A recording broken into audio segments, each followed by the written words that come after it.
السلام عليكم، مرحبا بكم مرة أخرى في فيديو جديد. فيديو إن شاء الله غنشوفوا فيه نفس داكشي درنا في الفيديو اللي قبل اللي هو النشر والتعميل، ولكن هذا الفيديو خاص بالنشر والتعميل اللي خاص بالجذور المربعة، يعني النشر بالجذور المربعة والتعميل بالجذور المربعة.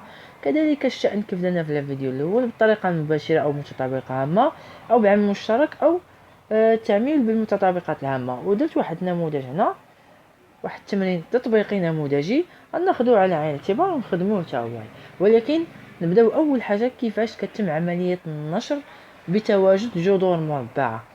فوا كتجمعوا الجذور المربعه، هاد المربعه كتعني يعني اس اثنان، يعني الجذر هاد لاغاسين هذا هاد الجذر اس اثنان هو اللي كيحيدو فقط، ما كاينش اس اثنان ما غنحيدوش. كاين طريقه اخرى ديال التبسيط هي اللي غنشوفوا ان شاء الله الفيديو الجاي، خاصه في هذا الفيديو بالضبط. هذا الفيديو غنتخصصوا فقط في النشر والتعميل ديال الجذور المربعه. اما بالنسبه للدرس ديال الجذور المربعه كتبسيط وحساب غنشوفوه في الفيديو الجاي ان شاء الله. مباشره ناخذ النشر، ناخذ امثله ومنها نشرحوا ومنها نعطيو امثله كيفاش كنطبقوا هذه عمليه النشر سواء سالب او موجب او كما كانت عمليات النشر. على بركه الله ناخذ المثال الاول ونمشيو على بركه الله. المثال الاول كيقول 7 عامل لاثنان زائد جذر 3. فعملية النشر كتتم كيف عملية جميع عمليات النشر. فوا كيعطيوني واحد العامل هنا خارج القوس وعندي جوج زائد جذر 3 داخل القوس، يعني 7 غنضربها في جوج ومن بعد غنضربها في جذر 3. 7 غنضربها في جوج، احتفاظ بالإشارة هنا مكتباش ليا إشارة ناقص، دونك كلشي غيبقى موجب. 7 عاوتاني غنضربها في جذر 3. 7 في جوج هي 14، وسبعة في جذر 3 ماشي جذر 21 غتبقى هي 7 جذر 3، لأن الجذر كيتحسب مع الجذر جودة ديال الجذر، جودة أو قسمة كيتحسب نفسه. 3 في جذر 3 هي 3 جذر 3، يعني 7 في جذر 3 تبقى 7 جذر 3. تتكون جذر 7 تكون جذر 7 مضروبة في جذر 3، ديك الساعة نقول جذر 21، ولكن دابا ما كاينش الجذر عدد في جذر كيبقى عدد جذر. نفس الشيء هنا، نفس التطبيق اللي درت في الاول ندير في الثاني. 3 على جوج كعامل مشترك غنضربو في 6، من بعد غنضربو في 4 جذر 5 اللي هي 3 على جوج غنضربها في 6. ما كتبانش شي اشاره ناقص دونك كلشي موجب. 3 على جوج موجبه غنضربها في 4 جذر 5 حتى هي موجبه.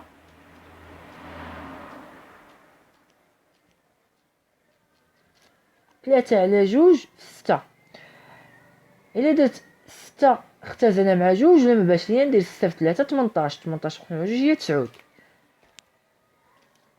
اولا 6 مختزله مع جوج بقى لي 3، 3 في 3 9، زائد 3 على جوج 4، 4 غتختزل مع جوج، او 4 في 3 12، 12 مقسوم على جوج هي 6. غندير هي 6. غتقول لي علاش ما حسبتش جذر 5؟ لان الجذر ما كنحسبوش مع العدد. كيف درنا هنا 7 في جذر 3 خليتها 7 جذر 3، جذر 5 ما نقيساش، يعني جذر 5 ما نقيساش، يكفيني نحسب 3 على جوج في 4 غتعطيني هي 6. غنمشيو للعمليه الثالثه اللي كتشرك ليا هاد العمليتين بجوج، تقريبا نفس العمليتين بجوج. دونك عندي جذر معمل بالجذر وداخل الجذر نفس الشيء. عندي تساوي هنا جذر 3 اللي عندي هنا ها هي، غنضربها في جذر 3 اللي لداخل، عندي زائد حقاش 5 موجبه وجذر 3 حتى هي موجبه. جذر 3 عاوتاني غنضربها في 5، عندي اشاره ناقص، ناقص 2 ها هي غنضربها ما بداخل القوس، يعني غنضربها 3 جذر جوج، عاوتاني ناقص جوج غنضربها في العدد الثاني اللي هو جذر 3. درت زائد جذر 3 وما درتهاش لا داعي باش ندير. تساوي جذر 3 في جذر 3 تعطيني هي جذر 3 أس 2 جذر 3 أس 2، دوك الأس الجذر كيتحيدو كتبقى 3. جذر 3 في 5 العدد ما عمركم ما تحسبوه مع الجذر، دونك غير رتبوا لي العدد هو الاول، الجذر هو الثاني، هي 5 جذر 3 ناقص جوج في 3 هي 6. لاحظوا كنحسب العدد اللي خارج الجذر، اما الجذر ما كيتحسبش حقاش كيتحسب مع الجذر. ناقص جوج في جذر 3 هي جوج جذر 3. دونك في هذه الحاله غنحسب جذر 3 مع جذر 3 وغنبسط جذر 3 أس 2. جذر 3 أس 2 فوا يتلقى لي أس 2 الجذر كيبقى لي غير ما بداخل الجذر اللي هو 3. عندي جذر 3 جذر 3، يعني غنكتب جذر 3 هي اللي كتعاود، وكاينش عندي هنا جذر 3 مرفوقه بزائد 5 وجذر 3 مرفوقه بناقص جوج، يعني 5 ناقص جوج 5 ناقص 2 هي 3 موجبة. علاش؟ لأن العدد الموجب كبير. هنا هادي مكاينش جذر 2 اللي نحسبها معاها، تبقى كما هي ناقص 6 جذر 2، وهذه غتوقف حدا حد هنا، لكن ميمكنش نحسبوها لأن الجذر مكيتحسبش مع جذر 2 جذر 3 ميمكنش نحسبوها. الجذر كيتحسب مع نفسه. كون كانت هذه جذر 2 كون حسبتها. غنمشيو للجزء الثاني ديال النشر، وهما متطابقات هامة. كيف شفنا في الجزء الأول، متطابقات الهامة زائد ب كل استثنان هي أس 2 زائد 2 ب زائد ب، أس 2 زائد 2 ب زائد ب استثنان. غناخدو كل عملية ونطبقو الأ والبي. ها الأ ها البي. الأ هو 2 إكس بجذر 7، الأ هو إكس جذر 3، وبي هو 2. ناخدو العملية الأولى ونطبقوها. العملية الأولى هي إكس زائد جذر 3 كل استثنان. أنا عندي أ هو الإكس زائد ها هي البي هو جذر 3 كامل، واستثنان كمتطابقة. كنقول المتطابقة أ أس 2 زائد 2 في أ في بي زائد بي أس 2.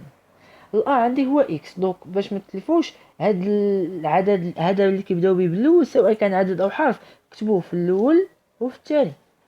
وهاد جذر 3 اللي هو بي كتبوه في جوج الاخرين، يعني جذر 3 راه هو اللي كيلعب الدور ديال أ أس 2 زائد 2 في أ في بي زائد بي أس 2 تساوي إكس أس 2 هي إكس 2 في إكس جذر 3.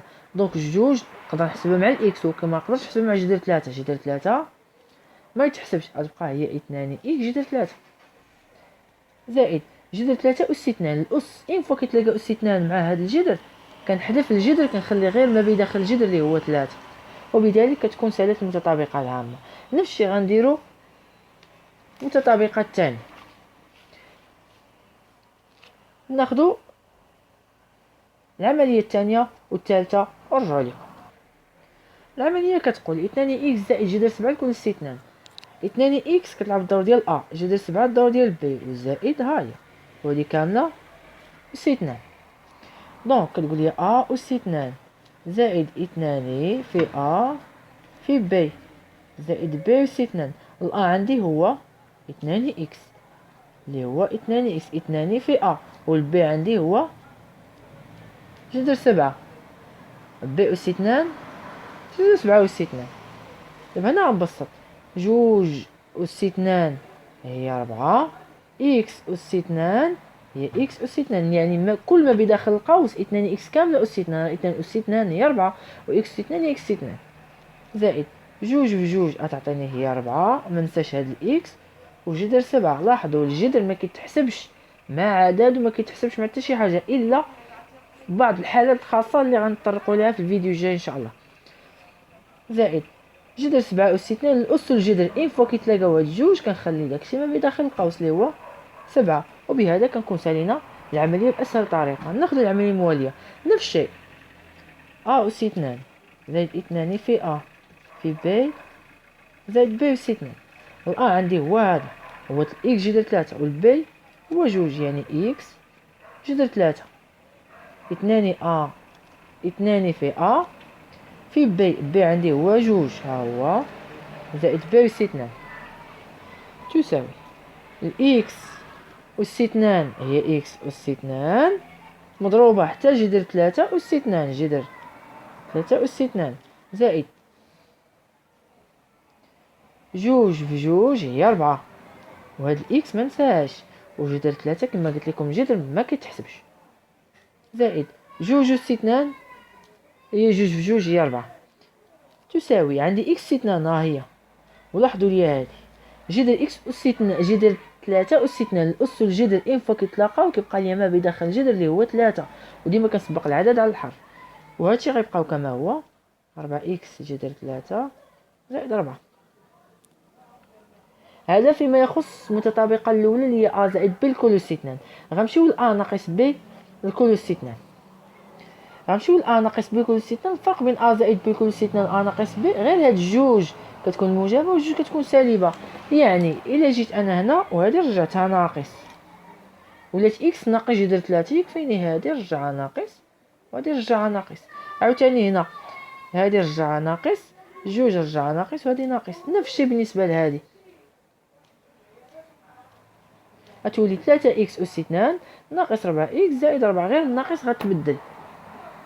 ناخدو مثال، ناخدو هاد المثالين ونحسبوهم. ناخدو المثال الاول اللي 3 إكس ناقص 2 جذر 3 أس 2، وناخدو 3 ناقص جذر إكس كل أس 2.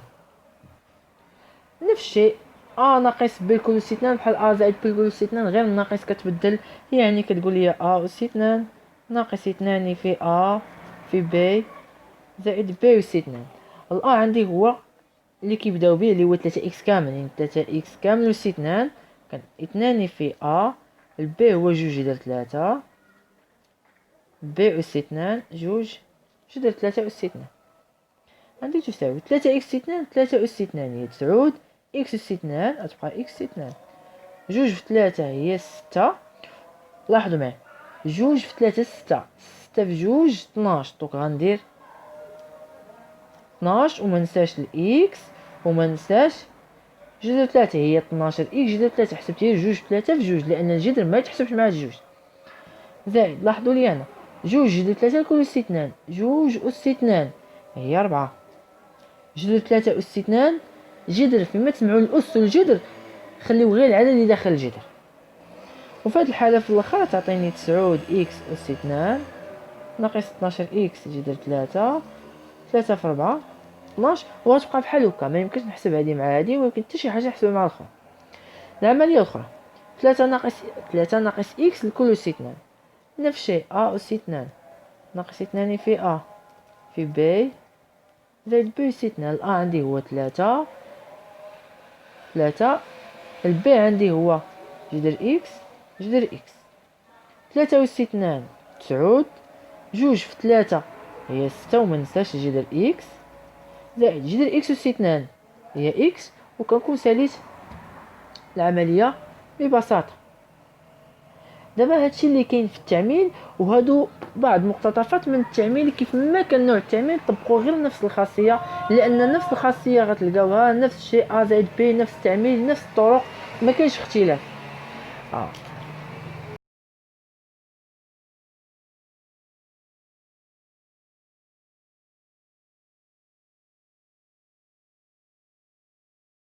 الثاني كما درنا عمليه النشر غنمشيو عمليه التعميل. عمليه التعميل فهو عكس عمليه النشر. غنطلقوا الجزء الاول في عمليه التعميل اللي هو كيكون واحد هناك عامل مشترك او قاسم مشترك بيناتهم. الجزء الثاني في عمليه التعميل هما المتطابقات الهامه الثلاثه اللي شفنا، هاد ا زائد ب ا ناقص ب الثلاثه اللي شفنا قبل. دونك اول حاجه ناخذ التعميل عن طريق قاسم مشترك. ليست هناك متطابقه هامه، ما كاين حتى شي متطابقه هامه سواء الاولى او الثانيه او الثالثه. دونك التعميل فقط بالقاسم المشترك الموجود في العمليه فقط. ناخذ المثال الاول توكلوا على الله. المثال الاول في التعميل عن طريق قاسم مشترك. هنا يكفينا نعرفوا شنو اللي كيتعاود، شنو القاسم المشترك اللي كيتعاود. عندي اكس في الطرف الاول وما عنديش في الطرف الثاني، دونك ليس بقاسم مشترك. جذر 3 غير قابله للتبسيط. 3 اصلا كجداء ما كاينش عدد فيعطيني 3. غادي 3 في 1 الواحد كنسميوه عدد احادي ما كنعتبروش. بقى جذر 3 زائد عندي 2 جذر 6. شنو جذر 3 فككتها غير 6 بوحدها راه هي 2 في 3 او 3 في 2. الا قلت لكم جذر 2 جذر 3 راه هي جذر 6. هنا ممكن تحسب الجذر قبل كيف درنا في النص، ما ممكنش تحسب جذر 3 زائد جذر 2، اما في الجداء ممكن يتحسب وممكن يتفكك. هنا كيبان لي جذر 3 جذر 3 دونك هو القاسم المشترك، يعني جذر 3 عامل. الا حيد جذر 3 من الطرف الاول تبقى ليا اكس، حيد جذر 3 من الطرف الثاني غتبقى ليا زائد 2 جذر 2. وبهذا عملت عن طريق قاسم مشترك اللي هو جذر 3. ناخذ العمليه الثانيه. العمليه الثانيه اللي هي بالاعداد. ناخذ جذر 18 ناقص 3 جذر 12. نفس الشيء 18 و 12 بغيت نفككم على شكل جداء. كاين اللي يقول لي 18 6 في 3، كاين اللي يقول لي 9 في 2. عاوتاني هنايا كاين اللي يقول لي 2 6، كاين اللي يقول 4 في 3. كلشي عنده صحيح. انا بغيت ندير 18 هي 6 في 3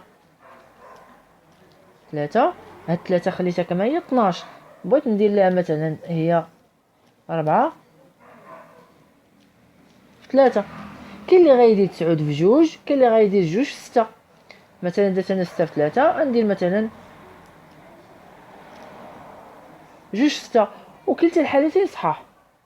تساوي، انا كيبان لي جذر 6 جذر 6، يعني ندير جذر 6 عامل، الا حيد جذر 6 من الطرف الاول يبقى ليا جذر 3، الا حيد جذر 6 من الطرف الثاني غتبقى ليا هذه كامل ناقص 3 جذر 2. ها هي ناقص 3 جذر 2. كنكون سالي التعميم. اللي غيقول لي غيدير 4 في 3 غيعمل ب3 وغتبقى لي نفس الشيء، يحيد غير جذر 3 جذر 3 ويبقى لي نفس الشيء، غتبقى لي جذر 6 هنايا، وغتبقى لي هنا 3 جذر 4، وجذر 4 هي 2، يعني غتعطيه 6، يعني جذر 6 ناقص 6. نفس الطريقة غير التعميد. ردوا البال على الإشارة. العملية الثالثة شيئا ما طويلة، ولكن بطريقة سهلة وسلسة غنخرجوها. كتقول إكس ناقص جذر 3 واستثنان، ليس كتبان لكم استثنان ما تقولش متطابقة هامة، زائد 1 ناقص إكس عامل لي إكس ناقص جذر 3. كتبان لي إكس ناقص جذر 3 واستثنان، يعني كتبان لي إكس ناقص جذر 3 إكس ناقص جذر 3. الطرف الأول ها هو، الطرف الثاني ها هو، كيفصلوا غير العادة لا الإشارة. إلا جيت إكس ناقص جذر 3 كل استثنان راهي إكس ناقص جذر 3 عامل لي إكس ناقص جذر 3. يعني استثنان كتعاود جوج مرات، حنا كنعرفوا إكس استثنان راه هي إكس في إكس جوج مرات، إكس و 3 هي إكس في إكس في إكس، إكس و 4 هي إكس 4 المرات. كتبوا زائد 1 ناقص إكس عامل لي إكس ناقص جذر 3. كتبت هذه كما هي، هذه فككتها استثنان درتها جوج المرات، كون 3 كنت درتها 3 مرات، كتبقى ليا إكس ناقص جذر 3 إكس ناقص جذر 3 كتعاود جوج المرات. دونك يعني غندير إكس ناقص جذر 3 عامل، إلا حيت هاد الأولى إكس ناقص جذر 3 الأولى غتبقى ليا، خديت منها وحدة تبقى وحدة اللي هي إكس ناقص جذر 3. إلا حيت هاد إكس ناقص جذر 3 الثانية تبقى ليا هذه بالإشارة ديالها. بما أن الإشارة موجبة يكفيني ناخذ بين قوسين كيف مكتوب، يعني 1 ناقص إكس. كنجي هنا إكس ناقص جذر 3 عامل، إكس ناقص إكس غتختزل، ناقص جذر 3 زائد 1 ماشي هي ناقص جذر 2، غتبقى ليا كما هي. علاش؟ لأن الجذر كيتحسب في الجداء والقسمة، الجداء والقسمة، الجمع والطرح كيتحسب إلا كان عندهم نفس الجذر، جذر 3 ناقص جذر 3. أما واحد عدد مع جذر ميمكنش نحسبوه، وتبقى هاد العملية بهذا الشكل. ناخذ العملية الثانية. العملية الثانية نفس الشيء ناخذوها ونشرحوها حتى هي. العملية كالتالي، هنا كيبان لي اصلا قاسم مشترك، كيبان 1 زائد جذر اكس 1 زائد جذر اكس، هي هذا استثنان. الا لاحظتوا بالفرق بين الاولى تعمدت ندير استثنان الاولى وزائد بعدها، استثنان الثانيه وقبل منها ناقص، هنا باش نبين لكم الفرق بين الموجب والسالب كيفاش كنعمل به في الجذور، يعني باش تكون ديما العمليه والضد ديالها، باش ما تقعوش في الفخ ديال الاشاره. هو الخطا الكبير اللي كيوقع في الرياضيات. نفس الشيء ناقص نديرو 2 ناقص 7 جذر إكس، نكتبو هادي 1 زائد جذر إكس. كنجيو هنا كاينه ناقص نخلي ناقص، هادي استثنان. دوك بين قوسين كامل استثنان. اش كتعني بين قوسين؟ تكتب جوج المرات حقاش استثنان. 1 زائد جذر إكس 1 زائد جذر إكس. دوك كيبان ليا القاسم مشترك، القاسم مشترك يعني غنجي هنا 1 زائد جذر إكس وغنحل القوس. إلا حيت هاد الطرف الأول هو هذا، إلا حيت أنا هاد هاد 1 زائد إكس تبقى ليا 2 ناقص 7 جذر إكس. إلا حيت هاد 1 جذر إكس الطرف الثاني غتبقى ليا ناقص، وردوا البال ناقص الواحد هي ناقص 1 ناقص والزائد هي ناقص. الناقص كتغير الإشارة. إلا لاحظتوا هنايا 1 ناقص إكس خديتها كما هي 1 ناقص، علاش؟ لأن قبل منها موجب، كون قبل منها سالب كتبدل الإشارة ما بداخل القوس. 1 هنا راه موجب حطيتو سالب، زائد إكس زائد جذر إكس موجبة حطيتها نحطها سالبة. ملي غنجي هنا 1 زائد جذر إكس عامل 2 ناقص 1 هي 1، هنا ناقص 7 جذر إكس ناقص جذر إكس. هنا ممكن نحسبها، علاش؟ لأن عندهم نفس الجذر، يعني الجذر اللي كيتعاود هو جذر إكس. جذر إكس هنا مضروب في ناقص 7، إلا جيت هنا غندير ناقص 7 جذر اكس هنا مضروب في واحد العدد كاين ناقص، ولكن واحد العدد اللي ما كنكتبوش هو ناقص واحد. يعني ناقص 7 ناقص واحد، ناقص 7 ناقص واحد هي ناقص 8، هي اللي غنكتب انا هنا. وبهذا ساليت النشر ديال عفوا التعميل ديال الجذور عن طريق قاسم المشترك. غنمشيو للتعميل بالمتطابقات الهامة. التعميل بوجود المتطابقات الهامة. العملية الأولى اللي غنشوفو عملية كمراجعة للنشر الأول. العملية الأولى ما غتكونش فيها الجذر، ولكن أنا نحاول ندير فيها الجذر. غندير فيها الجذر بطريقة سهلة. إكس أس 2 ناقص 6 إكس، ما كاينش شي إكس أخرى من غير إكس أس 2، يعني إكس بدون أس، مثلا بحال زائد 2 إكس ما كايناش. كنعرفوا راسنا حنا خدامين في المتطابقة الثالثة اللي هي أ ناقص بي عامل أ زائد بي. يعني خاصني العدد الأول أو الحرف الأول خصو يكون كامل أس 2، الثاني حتى هو أس 2. إلا جيت أنا هنا 36، العدد اللي رفعته أس 2 عطاني 36 بيان سور هو 6. باش نعرفو كندير غير جذر 36 هي 6، و 6 أس 2 هي 36. غنجي هنا نحيد الأس، غتبقى لي إكس ناقص 6، وكناخد المرافق ديالي هي إكس زائد 6. وبهذا درت المتطابقة هذه شفناها في الفيديو اللي قبل في النشر والتعميل. الفيديو اللي قبل اللي ما فيهش الجذور، هذا الفيديو خاص فقط بالجذور. دونك الجذور هي اللي غنشوف في العمليه الثانيه. العمليه الاولى كتذكير للنشر الاول، لا التعميل عفوا الاول. غنمشيو دابا العمليه الثانيه عكس العمليه الاولى. كيفاش؟ عندي 4 اكس اس 2 ناقص 3، 4 اكس اس 2 ناقص 3. دوك ما عنديش شي اكس اخرى اس واحد، يعني اش عندي نفس الشيء متطابقه الثالثه عفوا. 4 إكس أس 2 خصني كاملة تكون مرفوعة أس 2، كيبان لي أس 2 كاين فقط فوق الإكس. دونك ها هي بحال درت إكس أس 2، ولكن إكس أس 2 هنا مضروبة في 4، خاص 4 نجبد الأس ديالها. شنو هو العدد إلا ضربته في نفسه يعطيني 4، أو العدد إلا رفعته أس 2 يعطيني 4؟ هو جوج أس 2 يعني جوج هي 4. هنا عندي 3 كسؤال كنطرح سؤال راسي، شي عدد نرفعو أس 2 يعطيني 3، اولا بالاحرى شي عدد نضربو في نفسه يعطيني 3.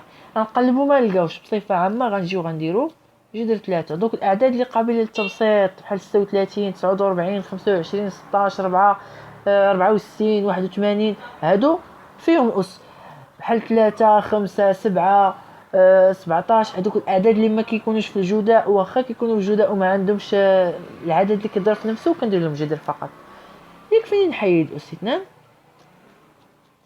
غتبقى لي ما داخل القوس ليا يعني اكس ناقص جذر 3. كنحيد فقط اس 2، ما تبقى كنكتبو 2 اكس ناقص جذر 3، والعكس يعني اكس زائد جذر 3. كنجيو هنا كتكون متطابقه الاولى اللي هي ا زائد بي كل 2. باش كنعرفها بهاد الاشاره وهاد الجوج اللي كاينين. دوك الا ها هو بصفه عامه ناخدو طرف اللي كاين في وسط العمليه، او اللي كنسميو في وسط العمليه ديال المتطابقه. ما كناخدوش 3 وما كناخدوش اكس 2. يعني اش كندير لها؟ كنجي مثلا عندي 2 اكس جذر 3. متطابقه اش كتقول لي؟ 2 في ا في بي. الا ها هو، البي ها هو، خرجنا ديريكت جوج في اكس جذر 3. ملي كنجي هنا كنقول الا جيت بغيت نخرجها ا اس 2 زائد 2 في ا، 2 في اكس في بي زائد اكس اس 2. دونك الا عقلتو هاد اخر حاجه كتكون الاكس راه هو اللي كيكون هنايا. جذر 3 ها هو كيبان ليا راه هو الأ اللي عندي. الا درت جذر 3 اس 2 راه هي 3 هي اللي عندي هنايا، وهي اللي عندي اصلا مضروبه في جوج اكس، وبالتالي غتعطيني كناخد هادو بجوج ها ا ها بي. كندير اكس جذر 3 اس 2. واش ندير زائد ولا ناقص على حسب الاشاره؟ هنا انا خدام بالزائد. العمليه المواليه اللي هي العملية الثانية ديال الناقص. كذلك الشأن، ناخذ غير هذه فقط هي اللي تعطيني متطابقة كاملة. ها هي ناخذها 6 إكس جذر 7. المتطابقة كنعرفو فيها جوج، في أ في بي. كتبان لي جذر 7، ها هي بي كتبان لي ديريكتومون في الجذور المربعة. هذا هو الامتياز اللي كاين في الجذور المربعة.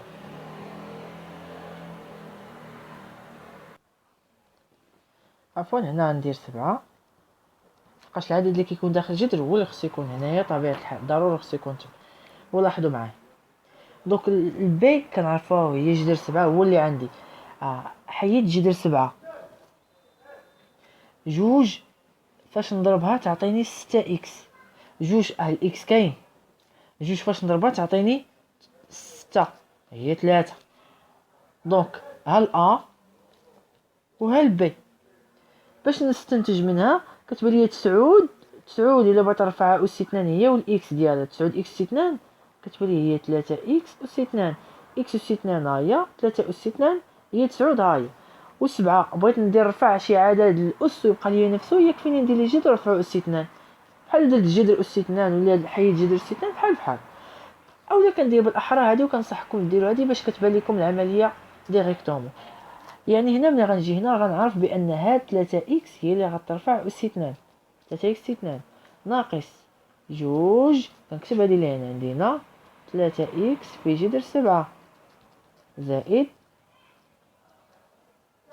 جذر 7 اس 2 تساوي ا اس 2 ناقص 2 في ا في ب زائد ب اس 2. كناخذ فقط هاد جوج 3 اكس وكندير جذر 7 أس 2. واش ندير ناقص ولا زائد على حسب الإشارة ديال هنا، عندي ناقص وغندير ناقص.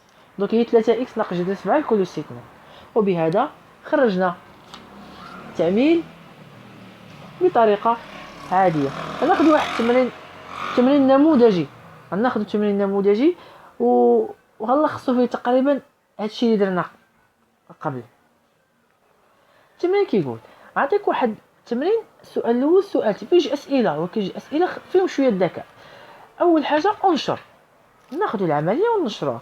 نعطيك اللي هي ناخذ هذيك جوج جذر 3 ناقص جذر 5 أس 2 كمتطابقه ناقص ب أس 2.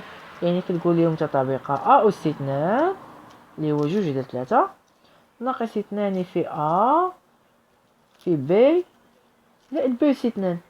شنو هو الأ اللي هو جوج جذر 3، البي اللي هو جذر 5، ب أس 2 عندي تساوي جوج أس 2 هي 4 جذر 3 أس 2، لحقاش جوج أس 2 وجذر 3 حتى هي أس 2 ناقص جوج في جوج هي 4 جذر 3 في جذر 5. هنا الجذور عندهم جداء بيناتهم دوك يتحسبوا، يعني بحال عندي الجذر وعندي 3 في 5 راه هي 15. باش نعرف الجواب كنشوف غير من السؤال اللي قبل، عندي 4 جذر 5 غتكون عندي 4 جذر 5. يعني النشر ديال هذه كامله هو هذه اللي داخل الجذر هنا هو 17 ناقص 4 جذر 5 خصو يكون.